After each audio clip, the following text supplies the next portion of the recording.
share the PowerPoint. And hope that you can all see it. If you could nod to let me know if you can see the PowerPoint. Excellent, thank you. All right, so yeah, Curtis and I did chapter 2, reinforcing effort and providing recognition. I'm going to talk about the reinforcing effort part, and then Curtis, who just drew that lovely smiley face, will talk about providing recognition. And I have to say it was super fun to work with Curtis. It's nice to collaborate with another teacher to have that experience. So yeah, we're pretty awesome. Exactly. First up, motivation influences achievement. And we all know this. If we work with young children, I think sometimes we fall into the habit of trying to motivate them with rewards. And the goal is to get students to be motivated by learning. So instead of looking for that external reward, they're motivated by something inside them. We also know that each student is motivated differently. So depending on how many students you have, this can be pretty tricky, but taking the time to find out what motivates them at the beginning can really help you throughout the semester or the school year. What are the factors that influence motivation? So top up, teachers, that's us. If you look at parents and cultural belief, I think for many of us, when we work in a classroom in which our students come from families and cultures that value education, it makes our job quite a bit easier. Some of us work in very different circumstances. We have to work with families and cultures that may not value education. And so that makes our job even more important. The good news is there are ways that we can influence motivation, even if it's not being encouraged at home. So the last 4 things are kind of the area that we have an influence upon.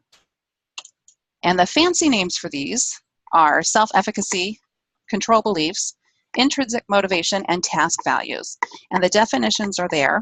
But basically, when teachers acknowledge the growth that students have made in specific tasks, the students' belief in themselves increases. So we're not looking at a generic package. We're looking at very specific things that the student is doing. This helps the student realize how their effort affects the outcome. They are the ones who have control. Get away from that victim mentality. They're the ones that decide how successful they will be. Teachers also need to talk to students about why tasks are important. So real quickly, I just want to interject with a story. I have a mentee who's 10 years old, and last year in 3rd grade, by January, he had 11 suspensions from school. I just met this kid and fell in love with him. He would walk up and down the halls swearing, yelling at people. This was during class, so he wasn't in the room, just wandering the halls. So he and I kind of hung out a little bit, and here we are a year later. He has had no suspensions. He actually moved up 2 grade levels, lots of great things because a bunch of us decided to kind of take this kid under our wing.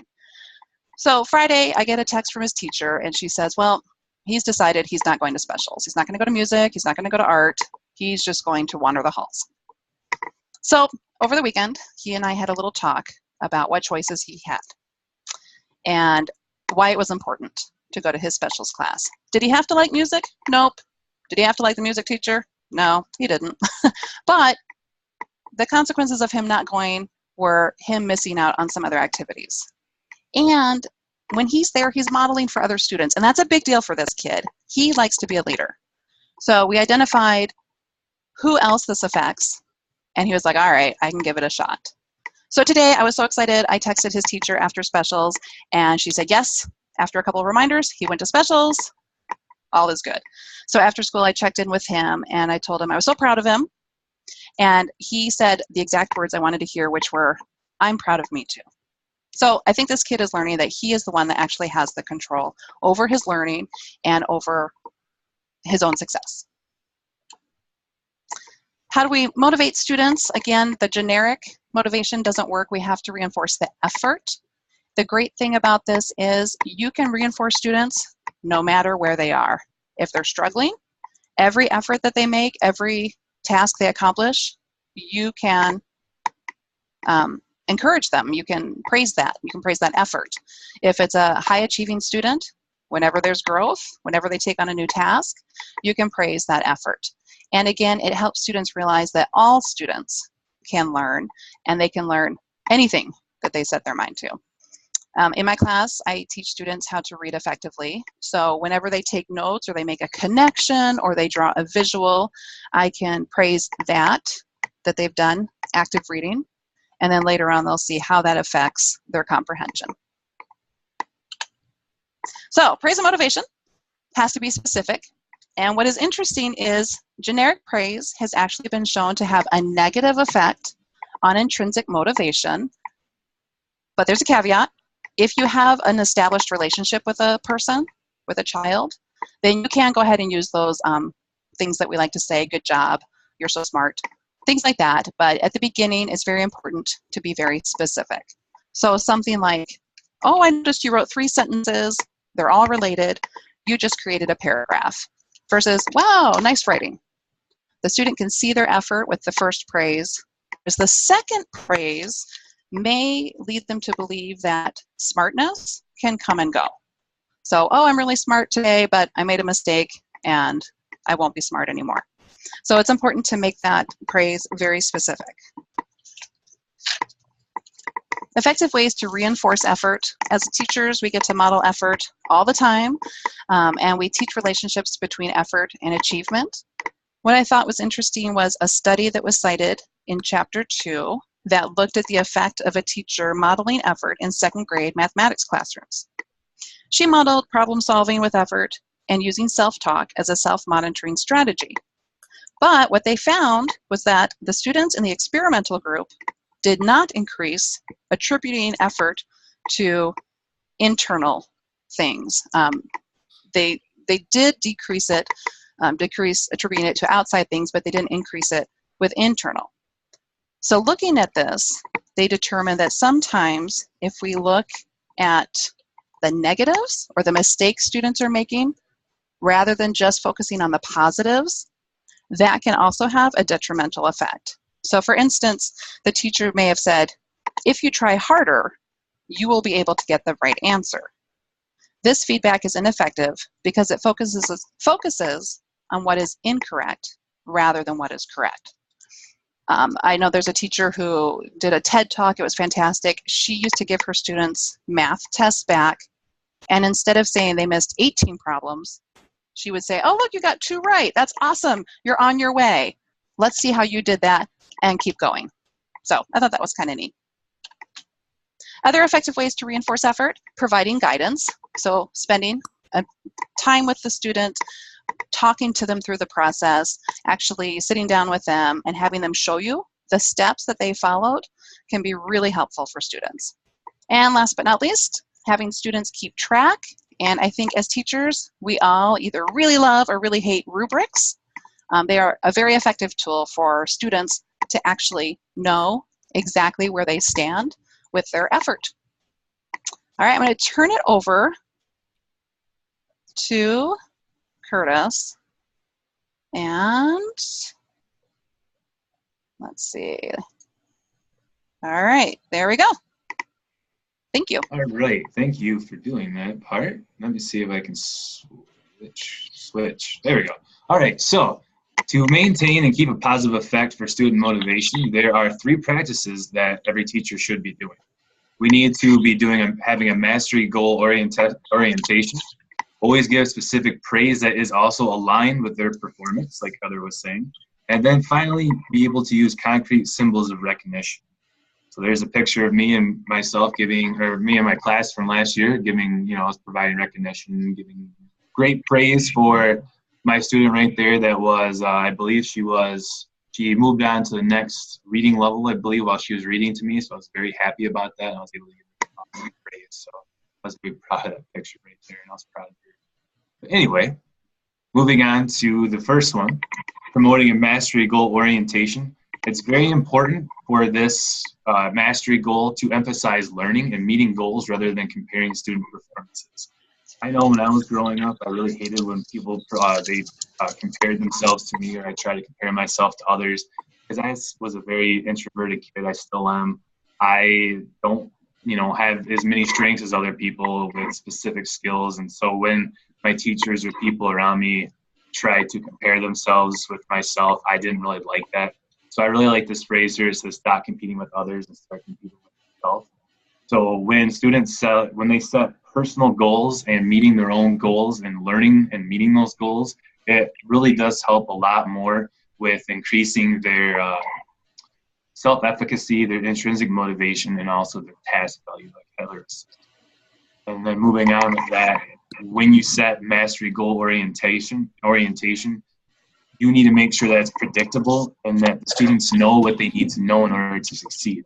If you give them a goal or if you give them a task and they have no idea how to solve it, or if it's way out there in left field and it's not easy and comprehensible for them to actually be able to attain it, then everything is going to go downhill from there, and that they're just not going to understand it.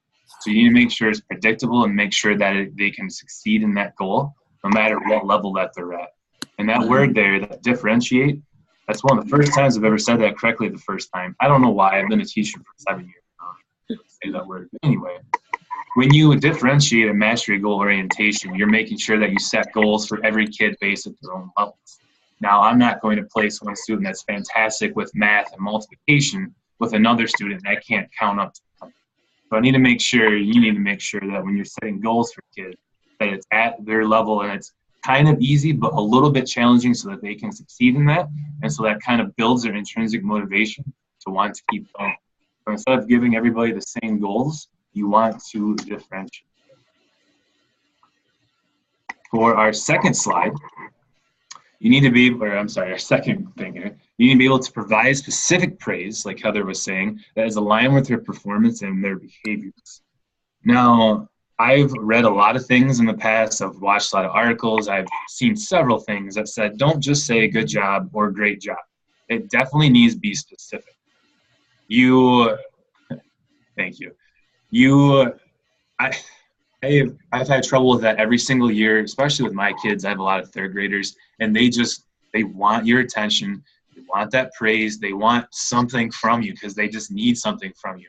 Even today was our first day of school. I had so many kids that came up to me with their drawings or came up to me with something and says, Mr. Stirk, look at this.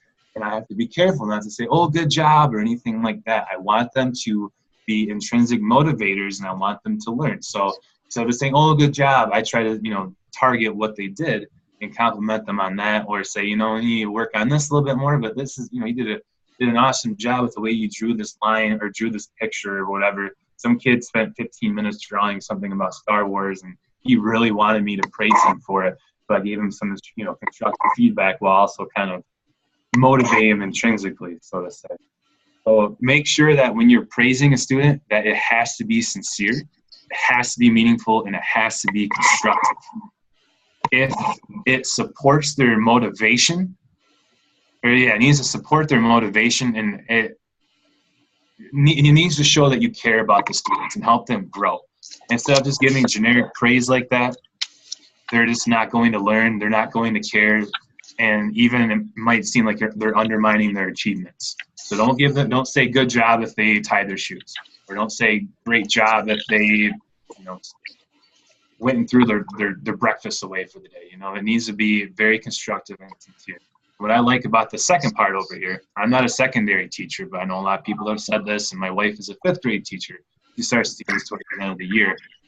If students, if they're grown up, if they're secondary, or if they're a little bit older, they kind of hit puberty, and you praise them around their peers, it might be received negatively.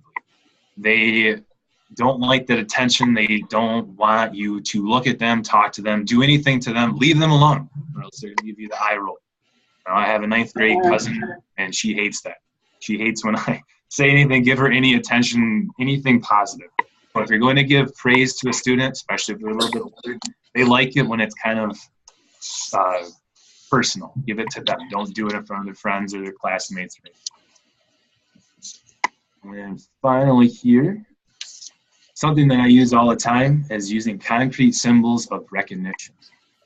I like to give rewards to my students, but I don't give it to them for every single thing that they do. You need to be able to earn it, and they have to be, they have to be very specific, kind of like praise. If you just give it to them for doing whatever, it's not going to really have any effect to it. So instead of giving them, I have like a ticket system in my classroom. I use it. If I see students completing, if they're moving towards their goal, or if they master a goal, so say that we're doing multiplication and they master their 5s times tables, we'll get a reward for that. Or if we do a summative over a reading lesson, or a test over something, and students perform and exceed their expectations, I give them rewards for that. They get their tickets where they can redeem them for prizes. So it's important to use concrete symbols like tickets or stickers or coupons, anything that shows the students that you care about them and that you appreciate what they're doing, and it will help build their intrinsic motivation. Now, I know I've heard a lot of this before, and I've seen a lot of this before, that a lot of these are extrinsic motivators. You have to be very careful and make sure that you use these type of rewards for routine tasks or ones that require rote learning. The ones that are like creativity or discovery, you might not want to do that. Be very careful with how you do concrete symbols, but those work hand in hand with praise. Make sure they're sincere, and make sure students understand that they have accomplished something rather than just sitting down or going to the bathroom by themselves. And then in today's day and age, we have a lot of multimedia type of information out there. I know back in the day, I was like 6 or 7 when the internet came out. I know I'm kind of young, but technology has really improved in the last couple of decades. So students like to show their work outside of the classroom, and it's really important to be able to set students up for stuff like that so that they can increase their motivation too. Had a lot of students. I even had a couple students when I talked to them during open house that said that they post videos and things that they do on YouTube, and they like it. They really love it when people give them, information, or they give them concrete type of, recognition or something. You just have to kind of be careful with the stuff that you use. I put on there that blogs work really well, stuff like YouTube, pretty much anything that gets the students' work out there so that other people can view it outside of the classroom. Students might not want to hear the same praise from the teacher or from their students, but if they see that a million people out there seeing the type of video that they're performing or the type of video that they're creating, it's going to really increase their motivation and really want to do more. So try to see what you have out there that you can increase their, that you can reinforce their effort and provide that recognition for the students outside the classroom. Something I'm going to be doing this year is I'm hoping to set up a type of, a digital classroom with another classroom in a different state or even in a different country, and just kind of see if we can have students share their work with each other, just kind of see how it's different, how it's the same, and just see that kind of interaction there. So it's very important to be looking at the technology. My voice is cracking a little bit. But anyway, final note here. Here are some great tips for teaching using this chapter here, is that your curriculum should note the importance of student effort, and time should be spent throughout the year learning and tracking effort. A lot of my curriculum that we use nowadays does not have that, and so I'm trying really hard to fix and update the curriculum that we have so that it does that. Because I feel like we just give lessons and then it's a test and that's it. We don't have any rubrics, we don't have anything that will track their effort. So I'm trying this year, at least in writing, with doing some kind of things like that. Another thing, keep hitting on what effort truly is and how effort is equal to success, both in and out of the classroom.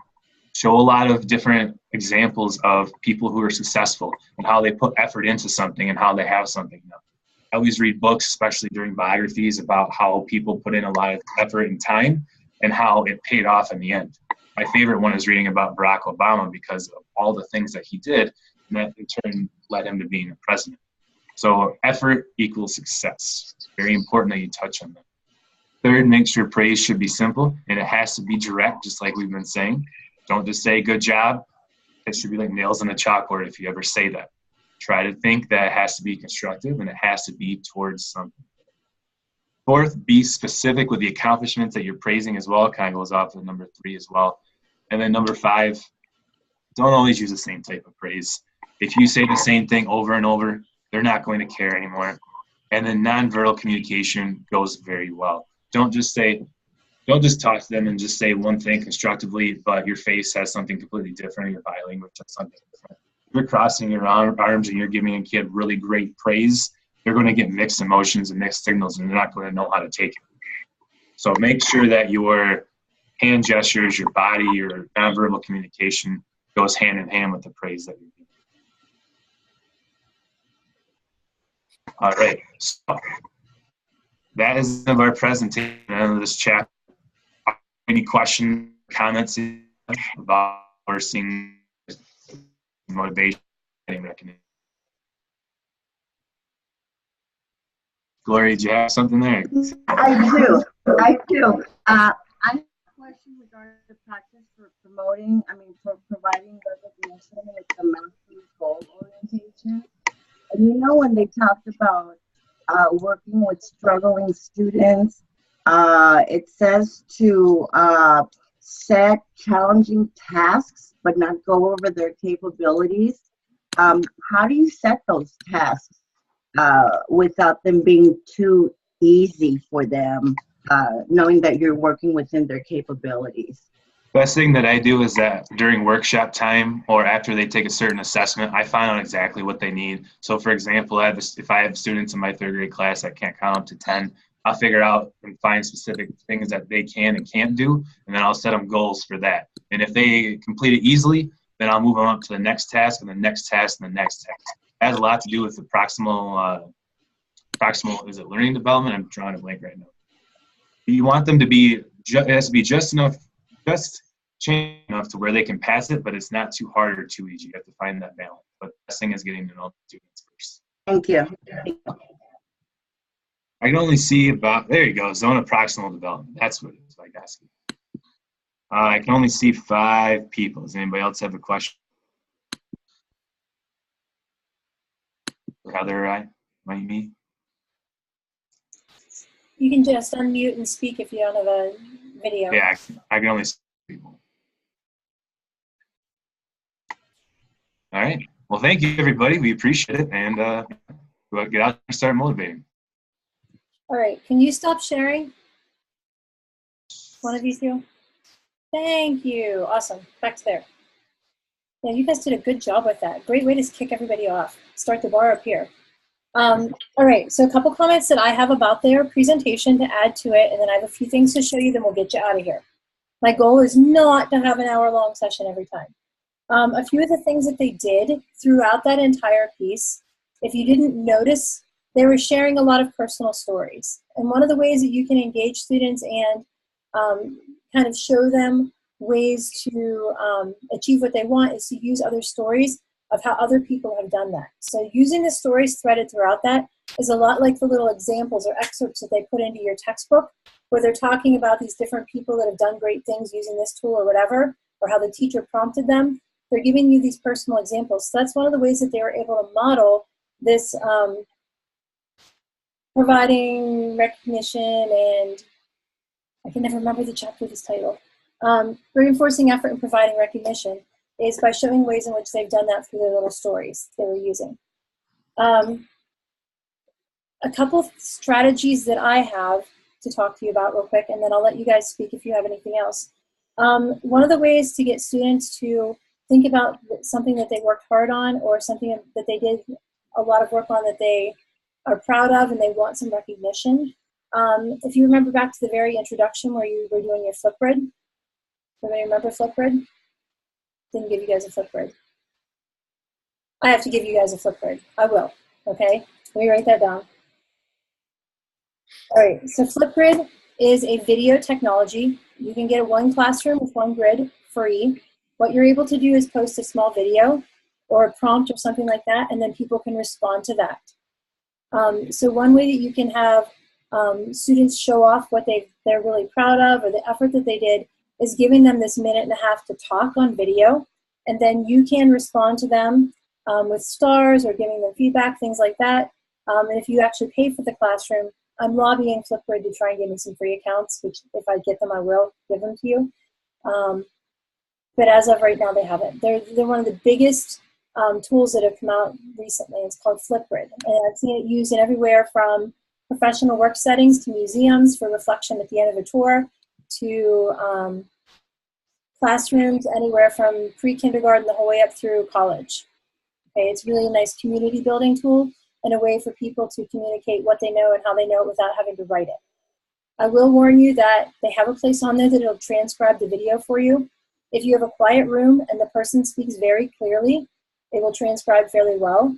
Otherwise, you get some really strange speech-to-text translation. It doesn't help you out a whole lot. So that feature, which is really nice for accessibility, is only about so good. All right, so that's one way I've seen people do that. Another thing they mentioned within the presentation was using rubrics. Rubrics are a great way to give somebody the guidelines that they need to have for an assignment, but the problem with rubrics is you start to get kids that only do enough. This is what it takes to get an A and all my points, so this is where I'm going to put it at. So one way, do any of you have thoughts on how you confront that or how you work with that? Can you ask that question again? I didn't hear you. When you're using rubrics, a lot of times what you'll end up getting once kids have used rubrics for a little while is just enough to get all the points.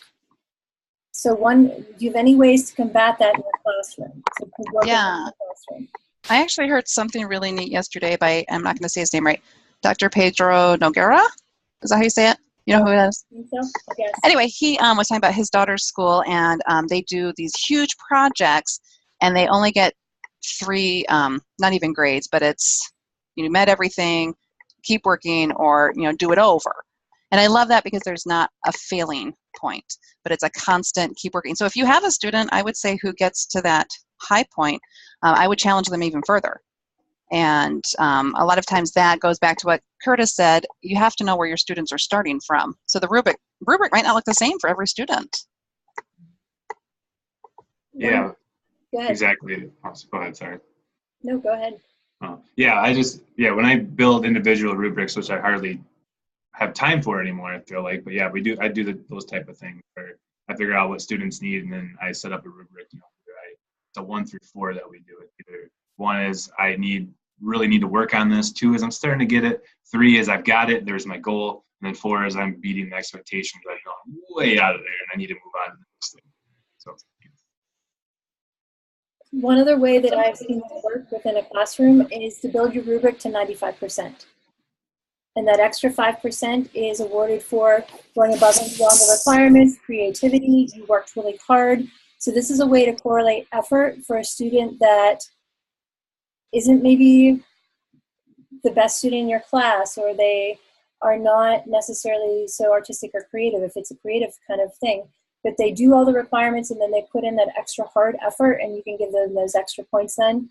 Even if they're not meeting some of the other standards, that helps a little bit sometimes too, to build that little extra % in there so the students will go above and beyond.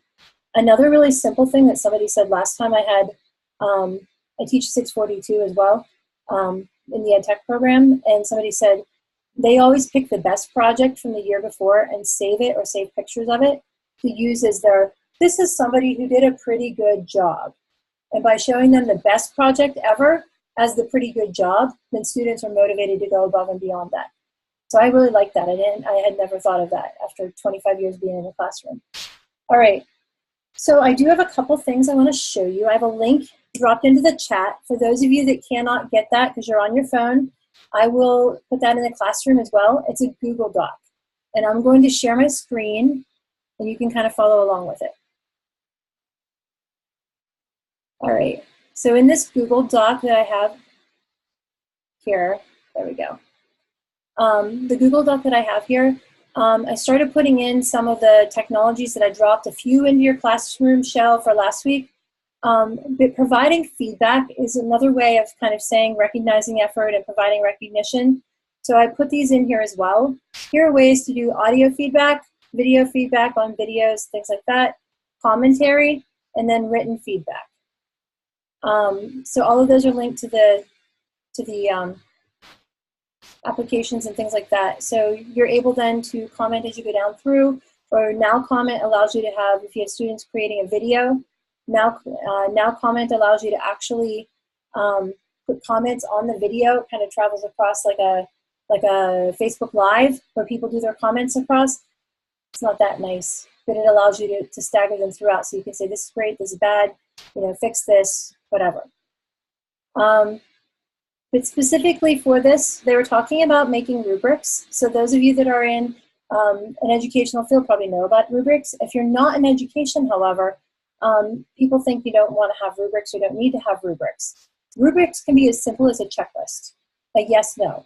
So it can be a list of tasks that need to be done before someone, I'm thinking of Jerry specifically because I know he's in the museum and not in the classroom. And I know there's other people that are in the same boat within this class, or they don't have a classroom in front of them right now. But even thinking of things as like checklists, did I do this, did I do this, did I do this? That is a form of a rubric that you can use for assessing and seeing if they have that done. Rubric and Doctopus, if you are in a Google Classroom, or if you're using Google Docs, Google Drive for anything, Doctopus allows you to really easily distribute documents to people. But Rubric is a rubric that drops on top of their document. So then you're able to just click across and leave feedback on a Google Doc without having to have a separate paper. So that's really beneficial if you're happening to use those. Flipgrid blogs and Reddit allow you to vote up and down or give stars. And that's, again, providing recognition, recognizing effort, especially whenever their classmates can go in and give them that. But you do have to be careful that you don't have negative feedback or bullying. Google spreadsheets and forms are a great way for you to track your students. You can make a form that they can open on any technology to put in their score and their amount of effort that they feel. And you could track that throughout the year for them or allow them to track it in their own spreadsheet. And that's one way of helping them keep track of that. They could graph it out, and then you have a math lesson too. The last thing I wanted to just really quickly highlight with you is there are several platforms out there now that allow you to do badging. Badging is a way of micro-credentialing where you're able to take some form of evidence and attach it to this badge, which is kind of like a virtual sticker. In its best form, they have all kinds of information attached. Like if I had you do badging for this class, I would give you maybe a badge for completing a lesson on reinforcing effort and providing recognition. If you did a really great job with it, I could give you this badge and you would have it in your portfolio to take with you to your next class. By attaching the documents to it, attaching a rubric to it, commentary, reflection, when you have this badge, then you have evidence that you've met those requirements and not just I gave you a sticker because you're a nice kid. And a couple people, Heather for sure, and then a couple other people that are in younger classrooms. There's not really a place in the class for these, but these are awesome tools. So I'm just going to show you really quickly. My very favorite site that I've found in a very long time is called Rewordify. If you want to geek out about that later, you can take a look at it and let me know, and we can sit in our open help session tonight or open office hours tonight and talk about it. But what it does is it in text allows you to substitute words out so that every student gets the same document, but they can get the level of help that they need by clicking on the word and that kind of thing. So it helps you differentiate your reading instruction. And you can use it from stuff you paste in or from classic texts and things like that. So I'm going to put the link for this. There's other stuff on there that you can read too. I'll put the link for this within the classroom, and I'll just keep adding to it then every week as we go through, and those will give you some technology tools that you're able to pull and use with these different strategies that are based within the classroom or within your work environment. So you have these pieces to look at. Oh, last thing. Somebody asked a question about differentiating, and differentiating instruction, sorry. Differentiating instruction, one way to do this really nicely is with QR codes. And if you put them on different color of paper, if the students have an iPad or a device that they can scan, they can walk around and take the color that they need, and nobody else needs to know what they're looking at.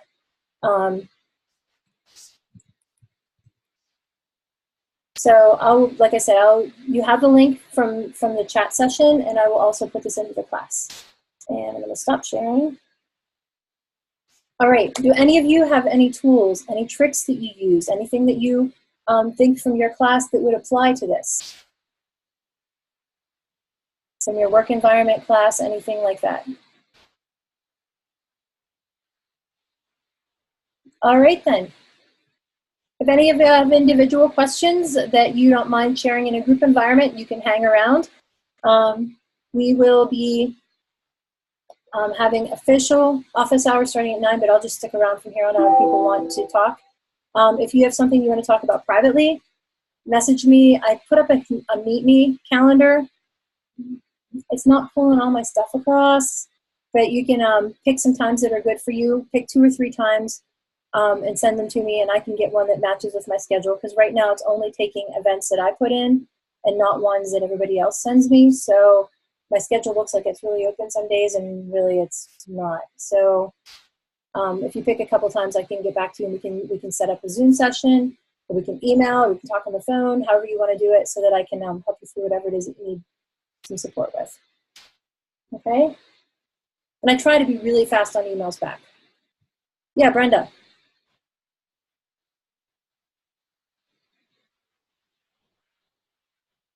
You have a question, Brenda? Hold on, let me unmute you. Brenda. Hi, can you hear me? Now we can hear you. Yeah, you were on mute before. Hi, I just had a quick question on the presentation dates.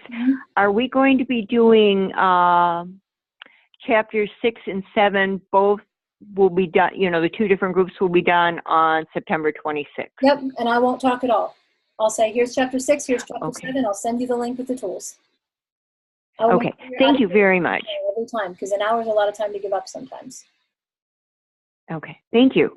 Yep, and if you have to miss class because you have stuff going on, watch the video, write me a note about it, a reflection about it, submit it, you get 1 of your 2 points.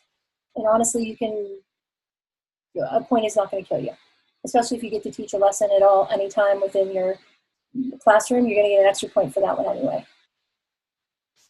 All right, then, if you are done, you have no other